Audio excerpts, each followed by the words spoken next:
October 12, 1944. 0237 hours. The jagged coral ridges of WWII Island, just south of the airstrip, under a moonless sky thick with humidity and the distant rumble of artillery. The air hangs heavy, laced with the metallic tang of gunpowder and the rot of jungle vegetation trampled into mud by endless boots. Corporal James Mitchell crouches in a shallow foxhole scraped from the coral, his M1 Carbine clutched tight against his chest, the wooden stock slick with sweat. His fingers ache from gripping it too long, the 15-round magazine half empty already from the day's skirmishes. Around him, the remnants of his squad, 8 Marines, all that's left after 2 weeks on this godforsaken rock, hunker down in the oppressive heat, their breaths shallow and ragged. The night is alive with sounds. The incessant chirp of insects, the occasional crack of a sniper's rifle echoing off the ridges, and the low groans of wounded men from the aid station 100 yards back. Mitchell wipes the grime from his eyes, peering into the inky blackness toward the enemy lines, where the Japanese have dug in like ticks, refusing to yield an inch. You feel it before you hear it, the subtle shift in the air, a faint rustle of leaves that could be wind but isn't. Mitchell tenses, his heart pounding against his ribs like a trapped animal. He's been here long enough to know the signs. The enemy doesn't sleep, doesn't rest. They wait, patient as death, for the moment when exhaustion dulls the American's edge. Heads up, he whispers to Private Harlan next to him, a kid from Ohio who's barely shaved twice in his life. Harlan nods, his eyes wide in the dark, fumbling with his own carbine. The weapon feels light in their hands, almost toy-like compared to the Garens the infantry lug around, but it's what they've got, quick to shoulder, easy to carry through the dense underbrush. But lately, it's been failing them in ways no one anticipated. The first hint of trouble comes as a shadow detaches from the tree-line, 50 yards out. Mitchell squints, his vision blurred by fatigue, but there it is, a figure low and creeping, then another and another. Bonsai charge. No, too quiet for that. Infiltration. The Japanese are masters at it, slipping through lines like ghosts, bayonets fixed, ready to slit throats in the dark. Contact. Mitchell hisses into the radio clipped to his web belt, but the response is static, batteries low, or maybe the coral's playing hell with the signal again. He shoulders his carbine, the peep sight aligning on the lead figure. The night erupts. A muffled shout in Japanese, the clatter of gear, and then the shadows surge forward. Mitchell fires first, the carbine's sharp bark cutting through the humidity. Pop, pop, pop, 3 rounds into the closest enemy. The soldier staggers but doesn't fall, keeps coming, his Arisaka rifle glinting in the faint starlight. Harlan opens up beside him, the squad awakening in a frenzy of muzzle flashes. Bullets zip through the air, impacts thudding into flesh and coral alike. But something's wrong, terribly wrong. The Japanese keep advancing, absorbing hits that should drop a man cold. One takes 2 in the chest from Mitchell's carbine, the .30 caliber rounds punching through his thin uniform, but he roars onward, closing the gap. Mitchell's mind races. The ammo's too light, the 110-grain bullets designed for rear echelon troops, not this meat grinder of an island where the enemy fights like they're possessed. Panic ripples through the squad as the infiltrators reach 20 yards, bayonets fixed and gleaming. Private Gomez, on Mitchell's left, empties his magazine into a charging soldier. 4 hits, center mass, and the man still lunges, his blade slashing air before Gomez clubs him down with the buttstock. Blood sprays, hot and sticky, mixing with the sweat on their faces. They're not stopping. Harlan yells, his voice cracking as he reloads, fingers fumbling cartridges. Mitchell's own magazine runs dry. He slaps in a fresh one, but doubt creeps in like the island's fog. Reports have been filtering back for weeks. Carbines failing to put down the enemy, soldiers taking multiple hits and pressing on, fueled by whatever fanaticism or drugs the Japanese command pumps into them. Command promised solutions, but here in the dark, it's just them against the horde. The fight turns chaotic. Hand to hand in places, the crunch of bones and grunts of exertion drowning out the gunfire. Mitchell sidesteps a thrust, firing point blank into an attacker's gut, But the man grabs at him, eyes wild and unyielding. It's then, in the melee, that Mitchell remembers the crate delivered yesterday, marked with red stenciling. Experimental ammo, rushed from stateside. He's got a stripper clip in his pouch, unlabeled but whispered about in the chow line. Something hotter, meaner. As another wave of shadows emerges from the trees, closing fast, Mitchell wonders if this is the moment it all falls apart. Will the standard rounds hold? Or will they be overrun before dawn? The night stretches on, unresolved, with the promise of more blood before the light. The skirmish drags on into the early hours, the darkness thinning only slightly as the first hints of pre-dawn gray seep through the canopy. By 0400 hours, the Japanese infiltrators have been pushed back, or so it seems. Bodies lie twisted in the coral scrub, some still twitching, their uniforms soaked dark. Mitchell's squad counts their own. Gomez is hit bad, a bayonet slice across his thigh, blood pulsing in rhythm with his curses as Harlan ties a tourniquet. 2 others are gone, dragged into the underbrush during the chaos. The air reeks now of cordite, blood, and the sharp ozone tang of fierce sweat. Mitchell reloads mechanically, his hands shaking not from cold but from the adrenaline crash that follows every close call. The M1 Carbine's barrel is hot to the touch, the lightweight with stock scarred from butt strokes. You hear the distant thud of naval guns far offshore, shells whistling overhead to pound the ridges where the main Japanese defenses lurk. But here in this pocket south of the airstrip, it's quiet again, too quiet. The insects resume their drone, as if mocking the brief interruption. Lieutenant Reyes, the platoon leader, crawls along the line, his voice low and hoarse from shouting orders. Hold the perimeter. No more gaps. He's young, fresh from stateside, but the island has already etched lines into his face. Reports crackle faintly over the radio now that someone's jury-rigged a better antenna. Similar infiltrations all along the 1st Marine Division's front. The Japanese aren't charging en masse tonight. They're probing, wearing down the Americans inch by bloody inch. Mitchell glances at the pouch on his belt, the one with the experimental clip.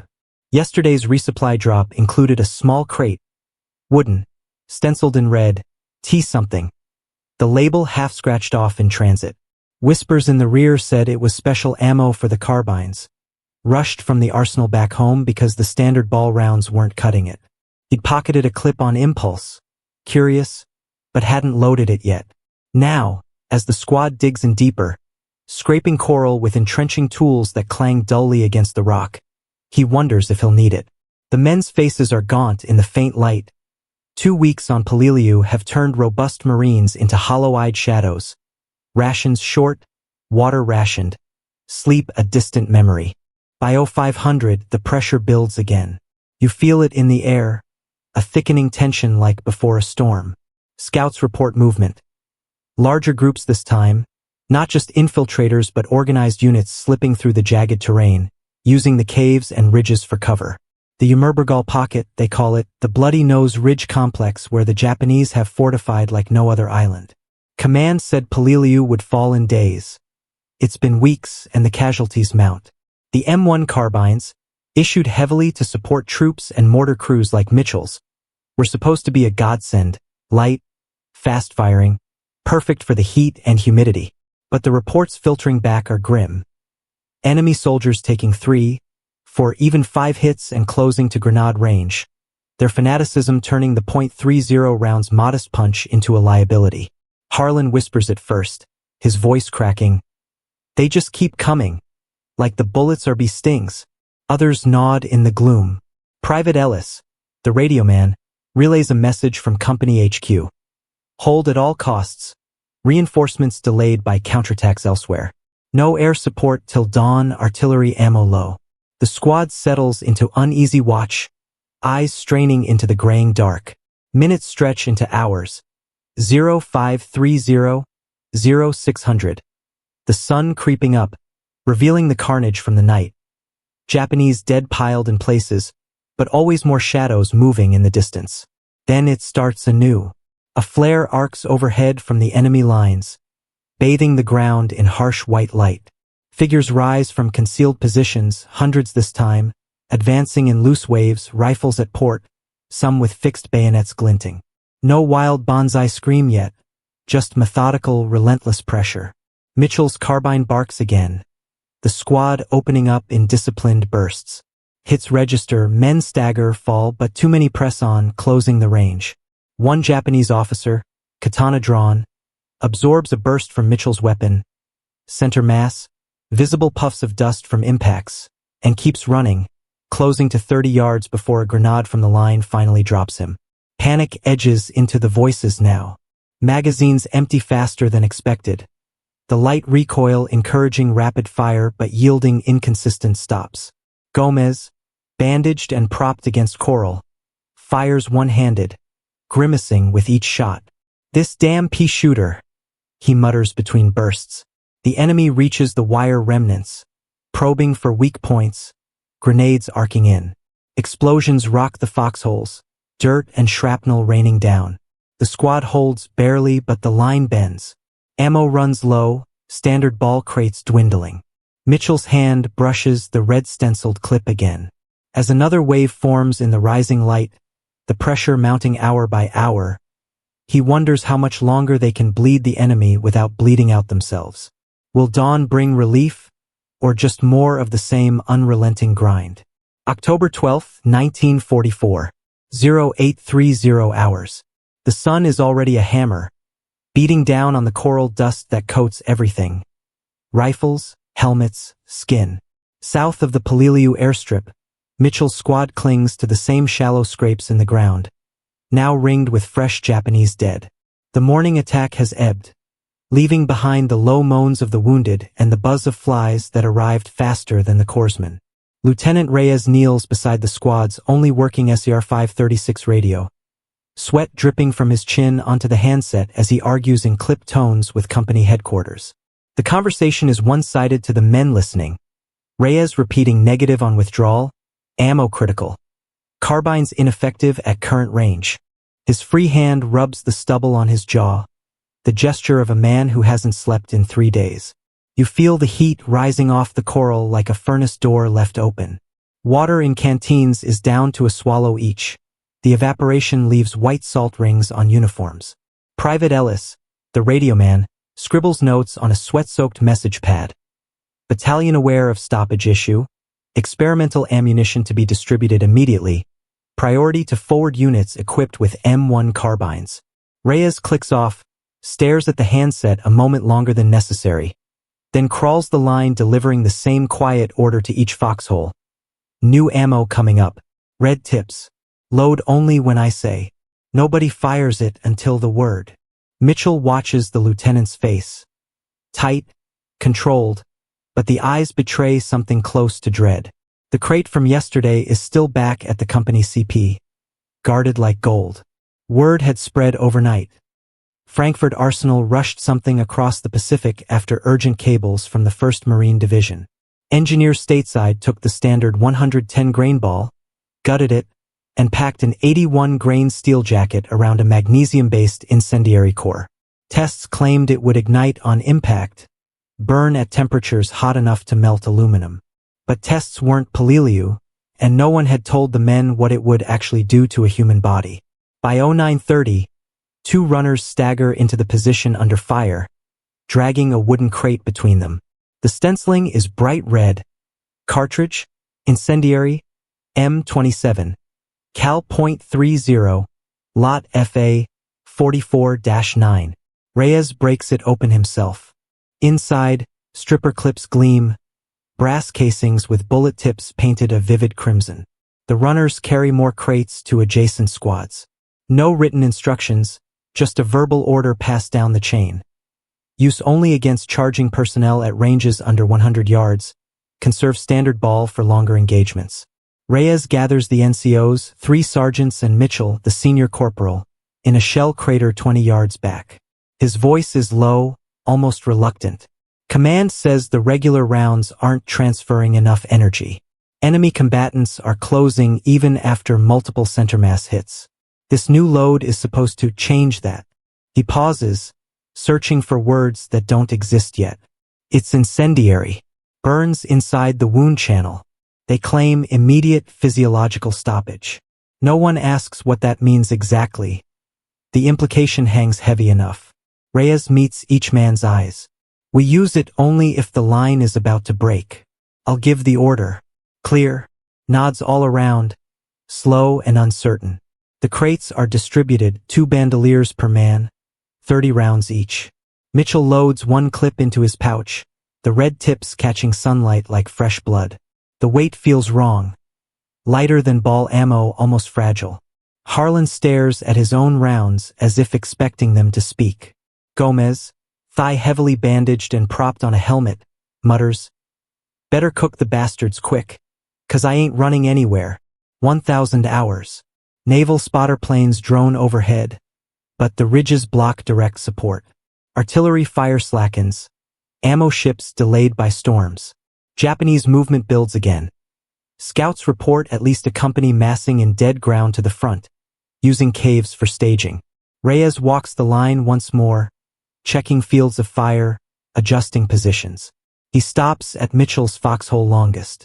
"If they come hard, Mitchell, you'll be the hinge. Hold until I say switch ammo." Mitchell nods, throat dry. You realize the lieutenant is placing the decision on when to unleash something untested squarely on his own shoulders. No passing the burden down. By 1100, the heat peaks, mirage shimmering above the coral. Men lie motionless to avoid expending energy, fingers resting near triggers. The waiting is its own torment. The distant clink of enemy gear, a shouted order in Japanese carried on the breeze, the knowledge that they are watching, timing, choosing the moment. Reyes sits with the radio, handset cradled, waiting for battalion to confirm reinforcements that may or may not exist. The red-tipped rounds sit loaded in pouches, untouched but impossible to ignore. Every man feels their presence like a live grenade. As noon approaches, shadows shorten and disappear. A single rifle shot cracks from the ridge, then silence. Reyes lifts his binoculars, scans the treeline. Movement. Dozens, then scores of figures rising from concealment, forming into loose assault waves. No bugles yet, no screams. Just the steady advance of men who know they are already dead and intend to take others with them. Reyes lowers the glasses, voice calm but edged with finality. Stand by. Standard ball first. Hold fire until 100 yards. The enemy closes. 80 yards. 70. Mitchell's thumb brushes the safety. You sense the moment stretching, the entire line coiled. Will the standard rounds hold them this time? Or will Reyes be forced to give the order that changes everything? October 12, 1944. 1,215 hours. The Japanese assault wave has closed to 60 yards, moving in short rushes from coral boulder to scrub patch, their khaki uniforms blending into the sun-bleached terrain. The air shimmers with heat and powder smoke. Lieutenant Reyes's voice cuts through the rising chatter of rifles. Fire! The entire platoon line erupts. M1 Carbines snap in rapid semi-auto bursts. Garen's thud deeper notes from the heavier riflemen interspersed among them. Tracers arc out, red lines stitching the ground. The first rank of attackers staggers. Men spin, fall, crawl. But the momentum does not break. They keep coming, disciplined, silent except for the occasional sharp command in Japanese. Mitchell tracks a sergeant leading a squad straight at his sector, squeezes off for careful shots. The man jerks with each impact, blood blooming across his chest, yet he lowers his head and charges another 10 yards before collapsing. You feel the disbelief ripple down the line like a chill wind. These are not the drug-crazed bonsai troops of the night attacks. These are veterans, steady under fire, accepting hits as the price of closing distance. At 40 yards the enemy drops to ground and returns fire. Arisaka cracks and Nambu machine guns chattering from concealed spits of rock. Bullets whine overhead, snap into coral, kick dust into eyes and mouths. Harlan screams as a round clips his helmet, spinning it off into the dirt. Gomez, unable to stand, fires prone, cursing steadily in Spanish. 1,230 hours. The Japanese are inside 30 yards now, some rising to sprint the final distance, bayonets forward. Grenades begin to fly both ways. Black smoke blossoms, shrapnel sings. Reyes shouts the order everyone has been dreading. Switch to incendiary. Red tips now. Men fumble with magazines. Mitchell ejects his half-empty standard ball mag, lets it fall into the bottom of the foxhole, and slaps in a fresh 15-rounder loaded with the crimson-tipped M27S. The lighter recoil spring snaps the first round into battery with a metallic snick. His hands move on instinct, but his mind lags half a second behind, registering the weight difference, the unfamiliar feel. Around him the line does the same. Clatter of magazines, muttered prayers, the sharp smell of fresh oil from the new ammo. The next wave rises at 25 yards. Mitchell settles the front sight on a soldier rushing straight at him, uniform torn, face set in grim determination. He fires twice. The carbine's report is the same familiar bark, but the effect is not. The first round strikes center chest.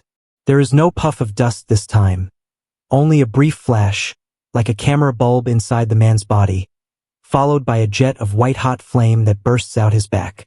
The soldier halts mid-stride as if slammed by an invisible wall, mouth opening in a silent O. Then the magnesium core ignites fully. His uniform flares, skin blackens instantly, and he collapses in a writhing heap, the fire consuming him with a dry, crackling roar. The second round catches another attacker in the thigh.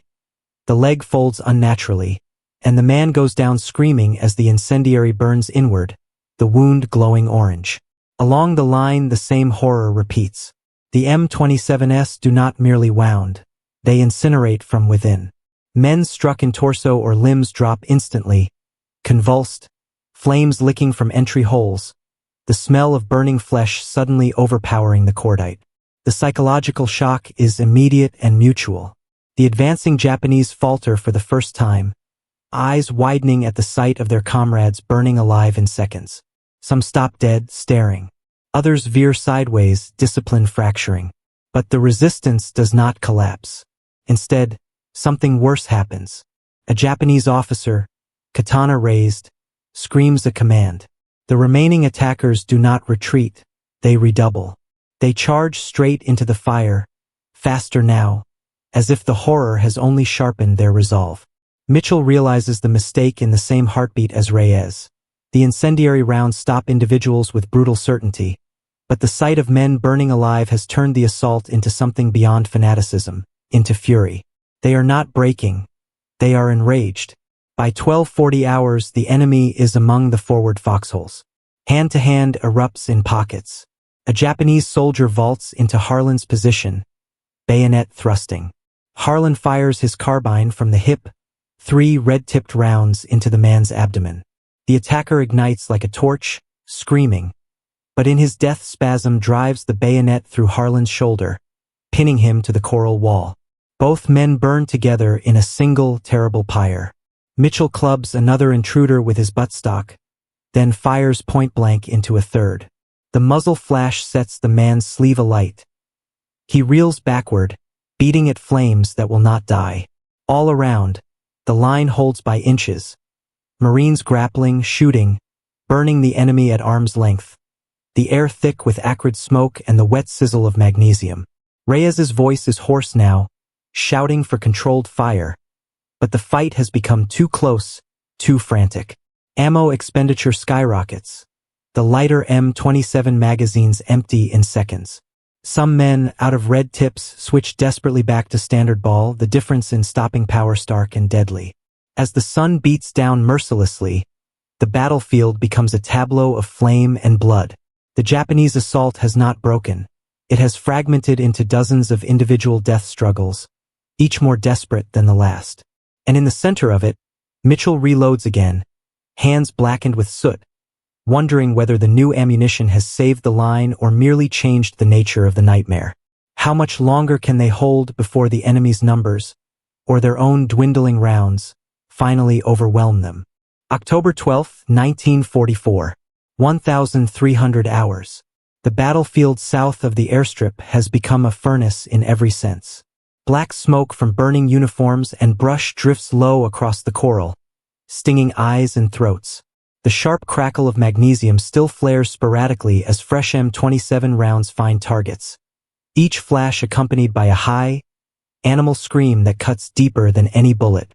The Japanese assault has splintered into isolated knots of fighters, some pinned behind rocks, others locked in desperate grapples inside the American perimeter.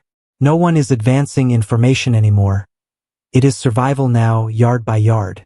Mitchell's ears ring from the endless reports of his carbine. His last magazine of red-tipped rounds is down to 4 cartridges.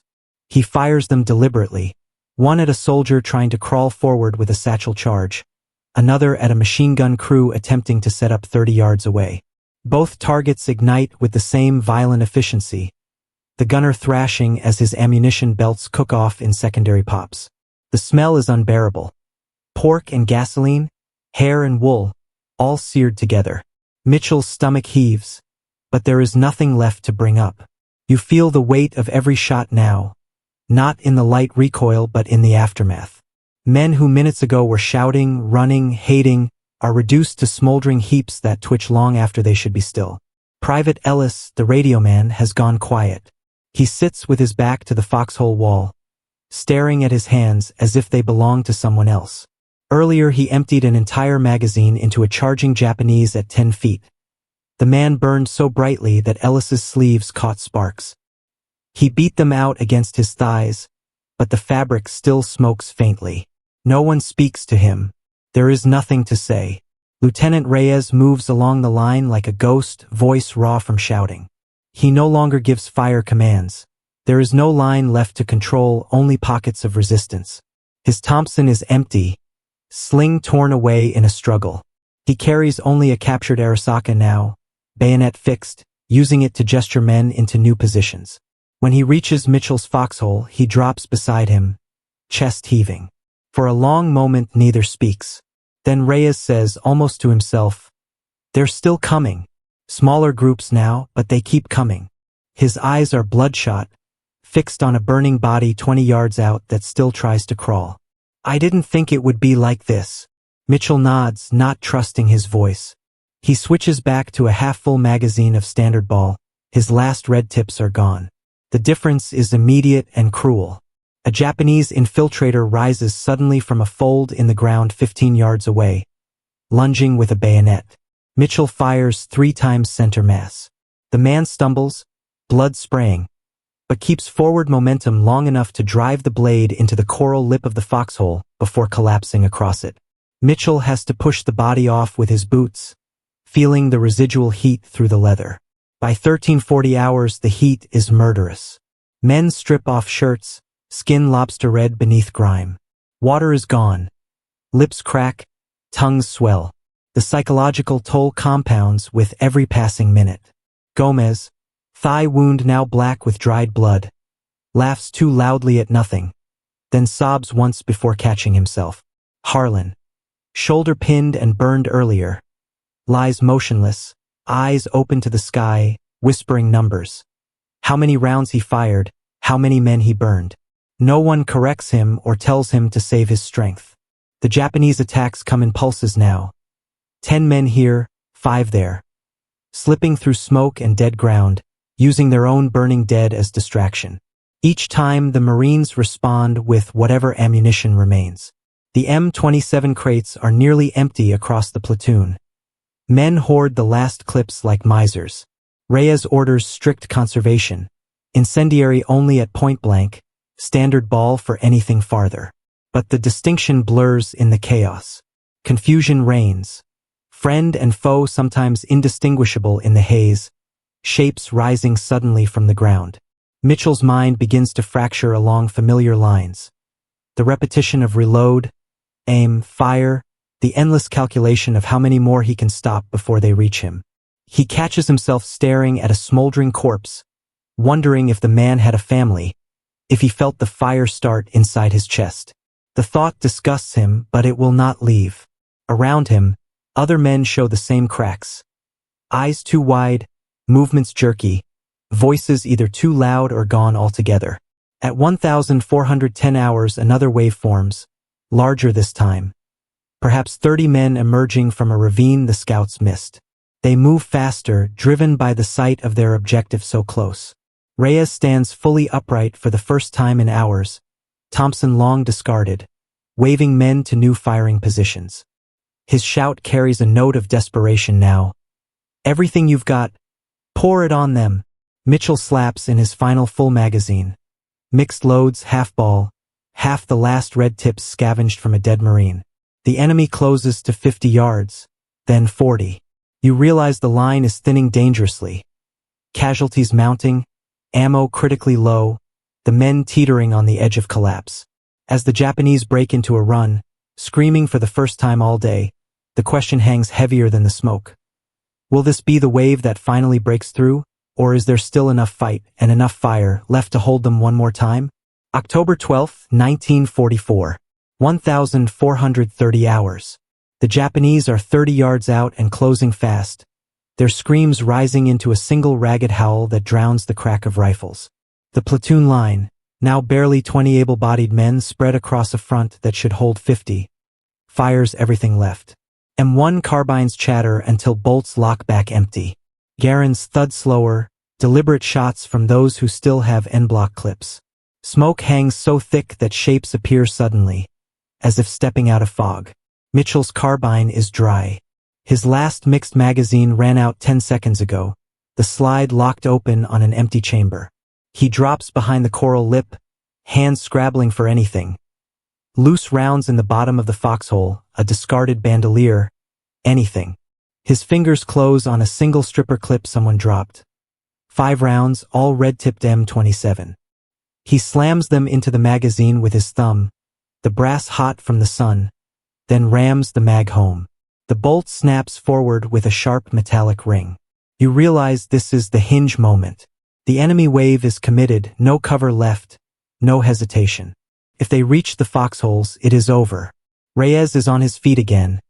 Arasaka held like a club now, shouting words no one hears clearly over the din. Gomez, leg useless, props himself up and fires a captured Nambu until the pan magazine empties.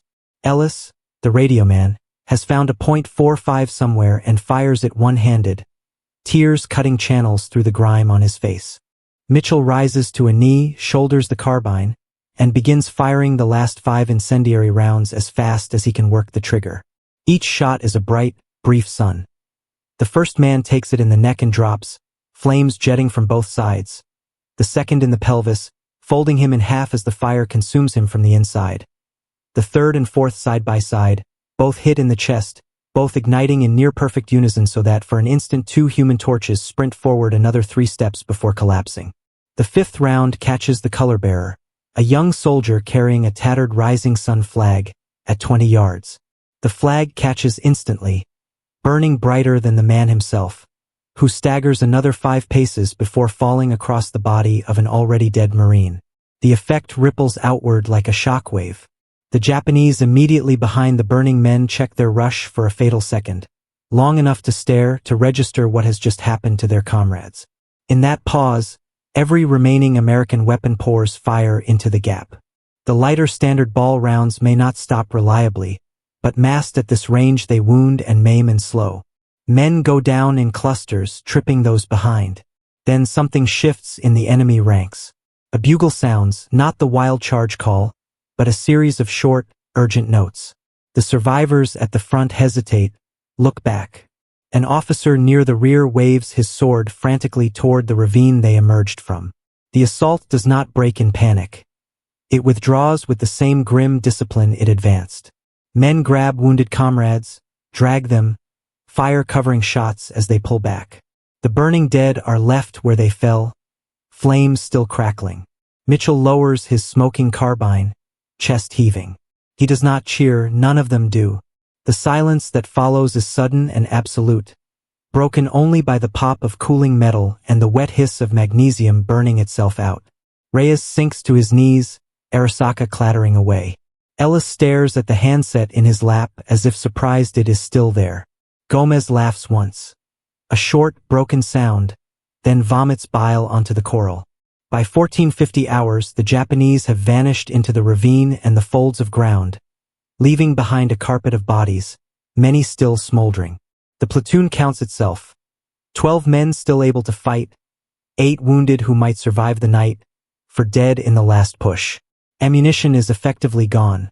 Perhaps 50 rounds total across the entire position, no full magazines. Water is a memory, but the line held. Mitchell sits against the foxhole wall, staring at the blackened landscape. The air is thick with the stench of charred flesh, heavy enough to taste. You feel the exhaustion settle like lead in every bone, but beneath it something else. The knowledge that the incendiary rounds, those 5 last shots, bought the minutes needed for the enemy to blink first. Word will spread fast through the Japanese ranks now. They saw what the new ammunition does. They felt the heat of it even from a distance. In the distance, the low rumble of engines grows. American tanks finally moving up from the beach, delayed for hours by minefields. Reyes hears it too, lifts his head slowly. Reinforcements, water, ammunition, medevac. They are coming. But as the first Sherman noses into view, turret traversing toward the ridges, Mitchell wonders what price will be extracted for this reprieve. The enemy has withdrawn for now, but Puliliu is far from finished, and the red-tipped rounds have changed the rules in ways no one yet fully understands. How will the Japanese answer what they just witnessed, and how many more times will the Marines have to burn men alive to hold this ground? October 12, 1944. 1,530 hours. The first Sherman tanks grind forward through the coral dust, their bow machine guns traversing slowly, searching for targets that have already vanished into the earth. Behind them come the corpsmen and ammunition bearers, Marines from the rear who stare wide-eyed at the blackened field ahead. The smell hits them 50 yards out, a wall of charred meat and melted brass. One bearer retches into the dirt before he even reaches the line. Mitchell sits motionless as a corpsman kneels beside him, cutting away his sleeve to check for wounds he didn't know he had. Shrapnel nicks, powder burns, nothing mortal. The corpsman moves on without a word. Water cans are passed hand to hand, warm, metallic, the sweetest thing Mitchell has ever tasted. New crates follow. Standard ball ammunition first, then more of the red-stenciled M27. The men accept them silently. No one refuses. No one cheers. You feel the shift in the air as the afternoon drags on. Word has spread up and down the division line faster than radio traffic. The new rounds work. They stop charges cold. Japanese survivors are already calling it sky fire over captured radios. Something dropped from heaven to burn men from the inside. Battalion orders come down firm. Distribute M27 to every carbine-equipped unit. Priority to forward positions. By 1600 hours, fresh squads move up to thicken the line, faces still clean of Puliliu's grime. They look at the smoldering field and then at the veterans with something between awe and fear. Lieutenant Reyes gathers what is left of the platoon in the shade of a disabled Amtrak. His voice is steady again, but quieter. We held. Tanks are pushing the flanks now. Command says the pocket is cracking. No one believes it yet. Puliliu has lied before. He pauses, eyes moving across the exhausted faces. They'll come again tonight or tomorrow. Probably both. Load half your magazines with the incendiary. Save it for when they close. No questions. The men simply nod and begin the methodical work of filling magazines. Brass glinting in the slanting light, red tips lined up like drops of fresh blood. 1,700 hours. The sun lowers, turning the smoke columns orange. Navy dive bombers work the ridges, bombs walking up the reverse slopes in rolling thunder. Each explosion sends coral dust drifting over the position like gray snow. Between strikes, the island falls eerily quiet, as if holding its breath. Japanese counter-battery fire answers sporadically, 82mm mortars dropping into the American rear, but nothing yet on the forward line. The waiting returns, heavier now because everyone knows what comes next. By 1900 hours, the light fades fast. Resupply parties withdraw. Tanks button up and pull back to lager for the night. The platoon digs deeper, piling charred bodies as sandbags where the coral is too hard. Sentries are posted every 10 yards. Mitchell shares a foxhole with a replacement private who hasn't spoken since arriving. The kid's hands shake as he loads red tips into his carbine, dropping cartridges twice before getting them seated. Over the next hours, the tension coils tighter. 2,000 hours. Distant bugles echo from the ridges, mocking, Testing. 21:30. Flares arc high, bathing the ground in magnesium white, revealing nothing but the dead. 2300. Infiltrators probe again, small groups slipping close before being driven off by rifle fire. Each time a red-tipped round is used, the flash and scream carry farther than the gunshot. The Japanese pull back quicker now, but they still come. October 13th, 0200 hours. Scouts report major movement, hundreds massing in the ravines, preparing for a coordinated night assault all along the Umurbergal front. Battalion warns, expect the main effort at dawn. Reyes walks the line one last time, checking ammunition counts. Every man has at least 60 rounds of M27 now, magazines segregated, ball on the left, incendiary on the right. The veterans teach the replacements without being asked. Aim center mass. Fire only when you see the whites of their eyes. Do not watch what happens after. 0400 hours. The temperature drops slightly, but the humidity clings. Men doze in shifts, heads on helmets, carbines across laps. Dreams are short and violent. Mitchell jerks awake more than once, tasting smoke that isn't there. 0530 hours. First gray light. The ridgeline opposite the position darkens with movement. Hundreds of figures forming up, more than yesterday, more than any single attack so far. No attempt at concealment now. They intend to overwhelm by sheer weight. Bugles sound the charge call, rising and falling across the pocket. The answering roar rolls down the slopes like surf. Reyes's final order is simple, spoken quietly into the dawn. Wait until they hit the open ground. Then give them everything. The Japanese begin to move. Steady, relentless. A tide of khaki rising over the coral lip. Hundreds of rifles and carbines along the American line come up as one. You feel the collective breath held, the final seconds stretching. This is the climax the island has been building toward for weeks. One side determined to break through at any cost, the other armed now with something that turns human bodies into torches. As the first ranks clear the dead ground and start down the open slope toward the American line, the question is no longer whether the Marines can hold, but what the ground will look like when the sun climbs high enough to see it all clearly. October 13th, 1944. 0600 hours. The Japanese crest the ridge and start down the open slope in a living wave.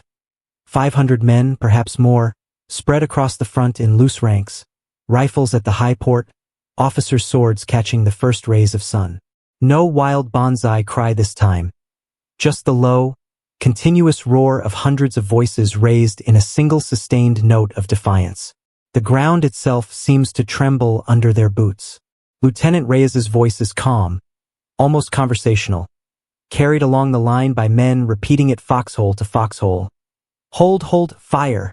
The range closes with terrible speed. 200 yards. 150. 100. The Marines wait, fingers white on triggers, the air thick with coral dust kicked up by the advance. At 80 yards Reyes finally gives the word. Incendiary, open fire. The line erupts in a rolling, ripping volley. Hundreds of M1 Carbines, loaded half or fully with M27 rounds, speak at once. The sound is lighter than Garen's, almost frantic, but the visual effect is apocalyptic.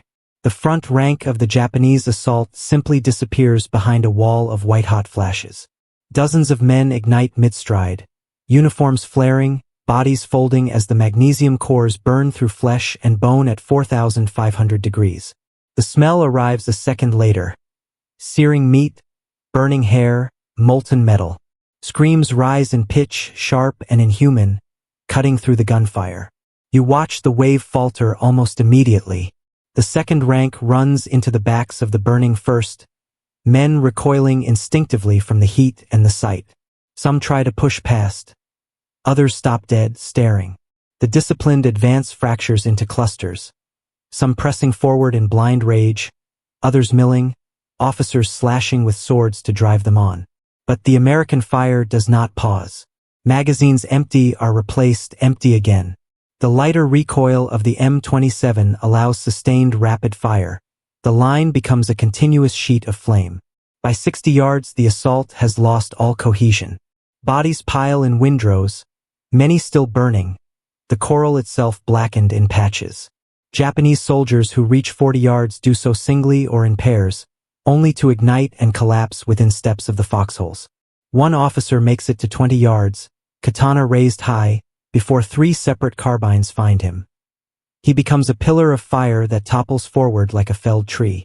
At 0615 hours the bugles sound again from the ridge, this time frantic, overlapping notes. The survivors turn without orders. They do not run. They withdraw in stumbling clumps, dragging wounded, stepping over the burning dead, faces blank with shock. Some look back repeatedly, as if unable to believe what they have seen. The roar that carried them down the slope is gone. Only the crackle of flames and the low moans of the dying remain. The American fire slackens, then stops. Smoke drifts across the field in slow, lazy coils. No one cheers. Men simply sag against foxhole walls, carbines resting across knees, barrels glowing dull red. Mitchell stares out over the slope. A carpet of bodies stretching 200 yards, hundreds of them, many still smoldering, the morning light glinting off spent brass that litters the ground like golden hail. The stench is overwhelming, a physical weight pressing down on the position. Reyes walks the line slowly, checking the men more than the field. His voice, when he speaks, is hoarse but steady. Cease fire. Conserve what's left. Ammunition counts come back grim. Most men down to 1 or 2 magazines, many of those mixed loads. But the line held. The greatest single Japanese assault on this sector of the Ymerbergal has broken against it and flowed back up the ridge like a tide receding.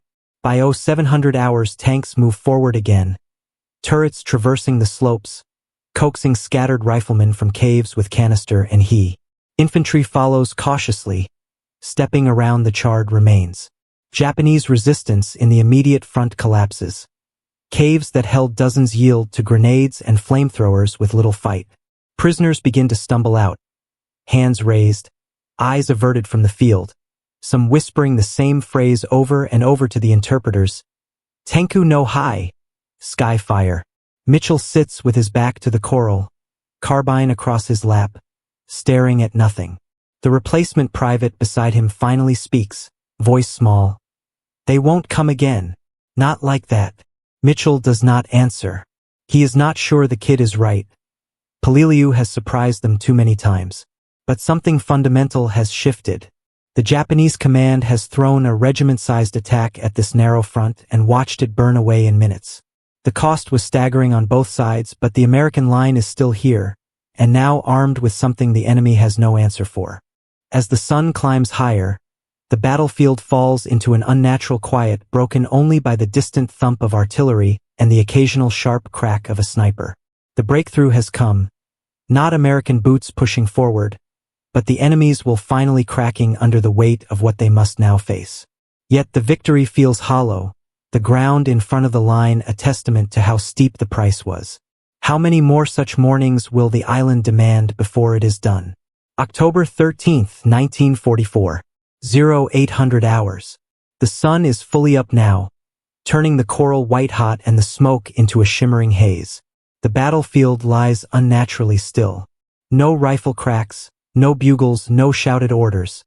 Just the low hiss of dying fires and the distant clank of tanks working the flanks. Corpsmen move among the American foxholes first, checking pulses, jabbing morphine syrettes, calling for litter teams. The wounded are carried rearward in silence. No one has the strength left for groans. Mitchell remains in his foxhole, carbine across his knees, staring at the slope. The ground in front is a solid mat of bodies, hundreds layered upon hundreds, some piled 3 deep where the fire was thickest. Many are charred beyond recognition, limbs contracted into boxers' poses by the heat, faces frozen in final contortions. Spent brass glints everywhere, mixed with fragments of melted belt buckles and blackened Arisaka rifles. Flies arrive in black clouds, settling on open eyes and mouths that will never close again. You feel the silence more than hear it. After days of continuous noise, the absence of gunfire is deafening. Men sit or lie where they stopped fighting, faces blank, uniforms stiff with sweat and blood and soot. No one speaks above a whisper. A replacement private a few foxholes down begins to shake uncontrollably. An older Marine simply places a hand on his shoulder and says nothing. Lieutenant Reyes walks the line slowly, stepping over empty crates and discarded gear. He stops at each position, meets each man's eyes, nods once. There are no words of praise or relief. The cost is too visible for that. By 0900 hours, the first burial parties move forward under white flags. Japanese survivors, perhaps 20, gaunt and hollow-eyed, emerge from caves to collect their dead. The Marines watch without hostility, rifles lowered but ready. The enemy soldiers do not look at the Americans as they work, dragging bodies into rough lines, covering faces with rags when they can. Some pause at the worst burned remains, hesitating before touching them. One older Japanese sergeant bows deeply toward the American line before turning away. No one returns the gesture, but no one fires either. Mitchell finally stands, legs stiff, and climbs out of the foxhole. The heat radiating from the ground is intense, like walking across a stove. He moves forward a few yards, drawn despite himself. Up close, the destruction is worse. Skin sloughed away in sheets, uniforms fused to flesh, the ground itself scorched black in long streaks where men burned while running. The smell clings to everything. Sweet, sickening, permanent. He stops beside one body still smoldering faintly. A young soldier no older than Harlan, face mercifully turned away. Mitchell's stomach turns again, but there is nothing left. Corpsmen begin tagging American dead for graves registration. Harlan is among them, shoulder wound, cauterized by the same fire that killed the man who bayoneted him. Gomez survived, leg amputated at the aid station, already on a ship rearward. Ellis sits against a coral outcrop, radio destroyed, staring at his blackened hands as if they are evidence in a trial he does not understand. 1,000 hours. Fresh troops, elements of the 5th Marines moving up to relieve, pass through the position. They slow as they reach the field, faces paling beneath helmets.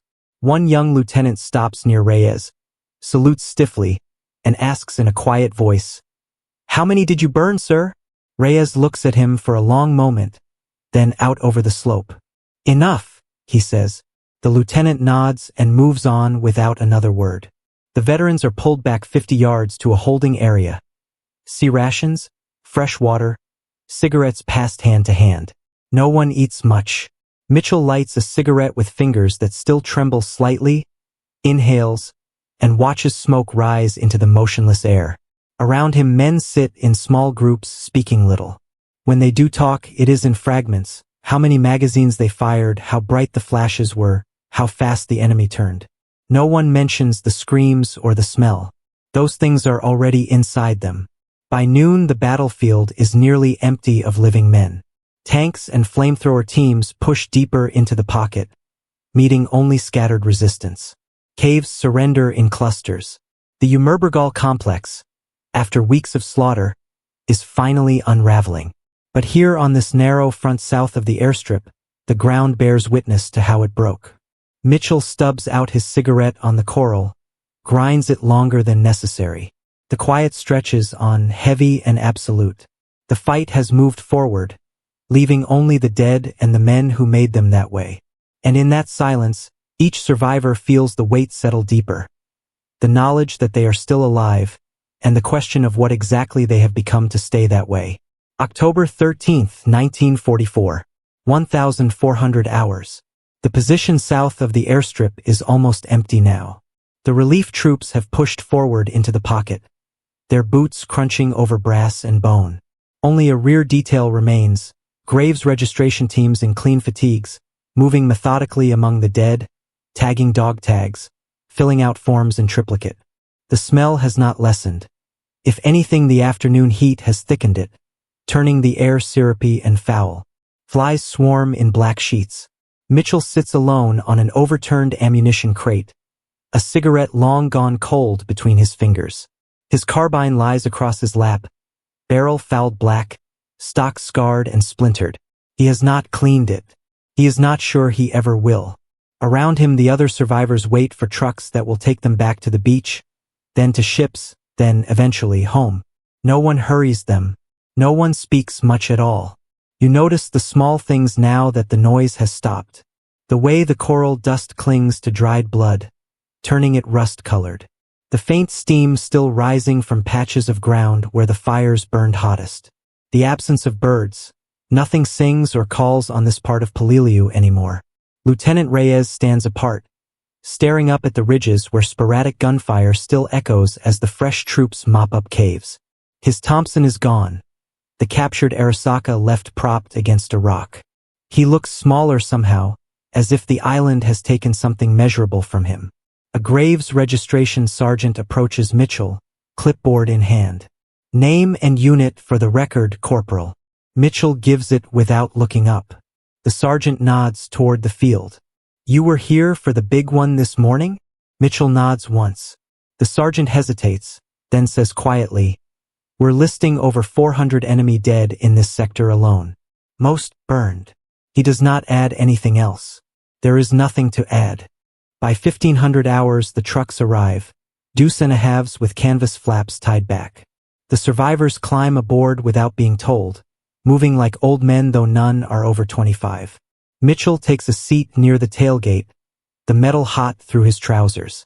As the truck lurches into motion, he looks back one last time. The battlefield recedes slowly. The blackened slope, the neat rows the burial parties have begun. The faint wisps of smoke that still rise here and there like signals no one will answer. No one speaks on the ride to the beach. The driver keeps the speed low to avoid the worst ruts. Coral dust billows behind them, erasing tire tracks almost as fast as they are made. When they reach the airstrip, engineers are already bulldozing a path through the edge of the field, pushing charred remains into heaps for later burial. The smell follows them all the way to the sand. At the beach, landing craft wait to ferry them to the transport ships offshore. The surf is gentle today, the water almost blue. Mitchell steps down into the boat last, boots sinking into wet sand. As the coxswain guns the engine and the beach falls away, he finally looks at his hands. Blackened, cracked, the nails split from loading magazines. He dips them over the side, lets the salt water sting the cuts. It hurts, but the pain feels clean. The other men sit in silence around him, faces turned toward the open sea. No one looks back at the island shrinking on the horizon. Peleliu will be declared secure in a few weeks, the pocket finally crushed, but none of them will ever know the exact date. They have done what was asked, paid what was demanded, and now they are leaving the dead to the flies and the coral. Mitchell closes his eyes against the salt spray. The screams are still there, faint but persistent, along with the crackle of burning cloth and the sweet heavy stench that no ocean wind will ever fully wash away. He does not cry. None of them do. They simply sit in the boat as it cuts through the waves toward the waiting ships, carrying with them the quiet knowledge that they are alive, and the heavier knowledge of how that was accomplished. The island fades to a smudge against the sky, then disappears.